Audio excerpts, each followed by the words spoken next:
Hello everyone, welcome to Rome Tips. Today we will be discussing how to download and install WhatsApp on your Mac. Are you tired of constantly switching between your phone and your computer to use WhatsApp? Do you want the convenience of messaging directly from your Mac? Well, you're in the right place. In this easy-to-follow guide, we'll walk you through the simple steps to get WhatsApp up and running on your Mac OS device in just a few minutes. No complicated tech skills needed.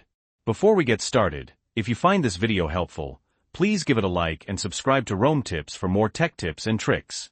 It really helps the channel grow. Okay, let's dive in. First, open your web browser. I recommend Safari or Chrome, but any browser will work. Next, go to the official WhatsApp website. Just type whatsapp.com into the address bar and hit enter. On the WhatsApp website, scroll down to the download section. You'll see options for different platforms. Look for the button that says Download for Mac OS X. Make sure it specifically says Mac OS X to ensure you're downloading the correct version. Click on that button. The WhatsApp installation file, a DMG file, will now begin downloading. This might take a few moments depending on your internet speed. Once the download is complete, locate the whatsapp.dmg file. It's usually in your Downloads folder. Double-click on the whatsapp.dmg file to open it. A window will appear with the WhatsApp icon inside. You'll see the WhatsApp icon and an arrow pointing towards the Applications folder. Simply drag the WhatsApp icon from the window and drop it into the Applications folder. This copies the WhatsApp application to your Mac's Applications directory. Now, go to your Applications folder. You can find it in Finder, usually on the left sidebar. Scroll through your applications until you find WhatsApp. Double-click on the WhatsApp icon to launch the application.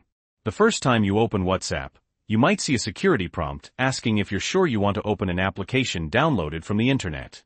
Click Open. WhatsApp will now open and display a QR code. Now, grab your phone and open WhatsApp. On your iPhone, go to Settings, and then Linked Devices. On Android, tap the three dots in the top right corner and select Link Devices. Tap the Link a Device button. You might need to use your fingerprint, Face ID, or passcode to authenticate. Your phone's camera will activate. Use it to scan the QR code displayed on your Mac screen. Once the QR code is scanned, your WhatsApp account will automatically sync to your Mac. You'll see your messages, contacts, and everything else appear on your Mac's WhatsApp application. And that's it. You've successfully downloaded and installed WhatsApp on your Mac. Now you can chat with your friends and family right from your computer. If you found this video helpful, please hit that like button and subscribe to Rome Tips for more tutorials and helpful tips. Let me know in the comments if you have any questions or run into any issues. Thanks for watching, and I'll see you in the next video.